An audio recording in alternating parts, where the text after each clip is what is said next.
আজ আমরা নবী করিম সাল্লাল্লাহু আলাইহি ওয়াসাল্লামের জীবনের একদম শেষ সময়ের একটা ঘটনা নিয়ে কথা বলবো। এটা আসলে এমন একটা কথোপকথন যা শুনলে বোঝা যায় উম্মতের জন্য তার মমতা কতটা গভীর ছিল, আর আল্লাহর রহমত যে কতটা অসীম সেটাও স্পষ্ট হয়ে ওঠে। চলুন এই অসাধারণ ঘটনাটার গভীরে যাওয়া যাক। তো মূল ঘটনায় যাওয়ার আগে একটা প্রশ্ন কিন্তু মাথায় আসে।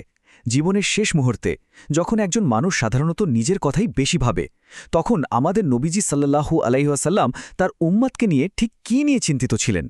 এই প্রশ্নটা দিয়ে আজকের আলোচনাটা শুরু করা যাক।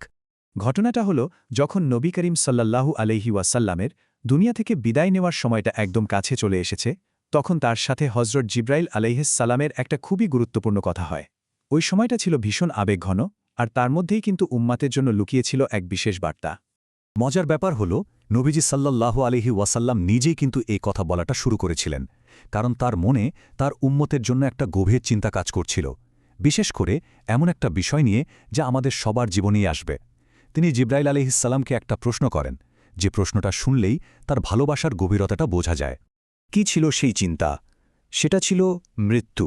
তিনি তো জানতেন যে মৃত্যু হবেই, এটা ঠেকানোর উপায় নেই, কিন্তু তিনি চিন্তিত ছিলেন মৃত্যুর সময়কার কষ্টটা নিয়ে। আর এই চিন্তাটা কিন্তু তার নিজের জন্য ছিল না, ছিল তার প্রিয় উম্মতের জন্য, মানে আমাদের জন্য, যারা তার পরে এই পৃথিবীতে আসবে। আর ঠিক এটাই ছিল তার প্রশ্নটা। কি অসাধারণ মায়া, তাই না? তিনি জিব্রাইল আলাইহিসসালামকে সরাসরি জিজ্ঞেস করলেন, আমার উম্মতকেও কি মৃত্যুর যন্ত্রণা ভোগ করতে হবে? শুধু এই একটা বাক্যেই কিন্তু সব প্রকাশ হয়ে যায়। তার মনটা উম্মতের জন্য কতটা ব্যাকুল ছিল। জিব্রাইল আলাইহিস সালামের উত্তর ছিল খুব সহজ আর সরাসরি, হ্যাঁ। আর এই একটা শব্দ শোনার সাথে সাথেই নবীজি সাল্লাল্লাহু আলাইহি সালামের চোখ দিয়ে পানি পড়তে শুরু করে। তিনি তার উম্মতের কষ্টের কথা ভেবে কান্নায় ভেঙে পড়লেন। এই কান্নাটা ছিল একদম খাঁটি ভালোবাসা আর মমতার প্রকাশ। নবীজির এই কান্না দেখে জিব্রাইল আর দেরি করেননি। তিনি তখন আল্লাহর পক্ষ থেকে একটা বিশেষ বার্তা নিয়ে ফিরে এলেন। এটা ছিল একটা আশার কথা, একটা সমাধান যা আল্লাহ তাআলা পাঠিয়েছিলেন বিশেষভাবে উম্মতের কষ্ট কমানোর জন্য। আল্লাহ যে সমাধানটা দিলেন সেটা কিন্তু একদমই সহজ একটা কাজ।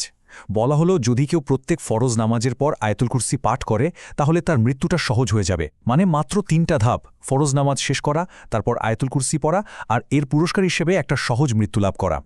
আর আল্লাহর ওয়াদাটা যে কি অসাধারণ! তিনি বলেছেন যে এই সহজ কাজটা করবে, তার মৃত্যুর সময়কার অবস্থাটা হবে এমন যেন এক পা দুনিয়ায় আর অন্য পা জান্নাতে। একবার ভেবে দেখুন তো, কি দারুণ একটা ব্যাপার! মৃত্যুর ভয়াবহ কষ্ট থেকে মুক্তির এর চেয়ে বড় কোনো সুসংবাদ কি আর হতে পারে? কিন্তু আল্লাহর বার্তাটা এখানেই শেষ হয়ে যায়নি। এর সাথে আরও একটা জরুরি নির্দেশনা ছিল, আর সেটা হলো, এই জ্ঞানটা শুধু নিজের কাছে রেখে দিলে হবে না, অন্যদের কাছেও পৌঁছে দিতে হবে। কিন্তু কেন কেন এই শেয়ার করাটা এত বেশি গুরুত্বপূর্ণ? এখানেই আসলে আসল বিষয়টা। বলা হয়েছে যে শয়তান সবসময় চেষ্টা করবে যাতে আমরা এই কথাটা অন্যকে না বলি, মনে নানারকম দ্বিধা তৈরি করে দেবে। কিন্তু এর পুরস্কারটা যে কি বিশাল, একবার ভাবুন। আপনার কাছ থেকে শুনে যদি শুধু একজনও এই আমলটা শুরু করে, তাহলে কিয়ামত পর্যন্ত এর সোয়াব আপনার কাছেও পৌঁছাতে থাকবে। তাই দ্বিধা না করে ভালো কথা ছড়িয়ে দেওয়াই বুদ্ধিমানের কাজ। তাহলে পুরো ঘটনাটা থেকে আমরা কি শিখলাম? প্রথমত, নবীর সেই গভীর মমতা; দ্বিতীয়ত, একটা সহজ কিন্তু শক্তিশালী আমলের গুরুত্ব; তৃতীয়ত, আল্লাহর অসীম রহমত; আর সবশেষে ভালো জ্ঞান মানুষের সাথে ভাগ করে নেওয়ার যে কি অবিশ্বাস্য শক্তি, সেটাও আমরা দেখলাম। এ সবগুলো মিলেই এই ঘটনাটাকে এতখানি অসাধারণ করে তুলেছে।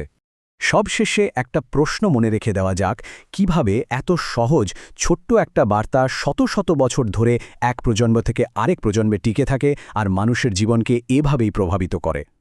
এর উত্তরটা হয়তো লুকিয়ে আছে বিশ্বাস, ভালোবাসা আর এই জ্ঞানকে নিঃস্বার্থভাবে অন্যের কাছে পৌঁছে দেওয়ার মধ্যেই।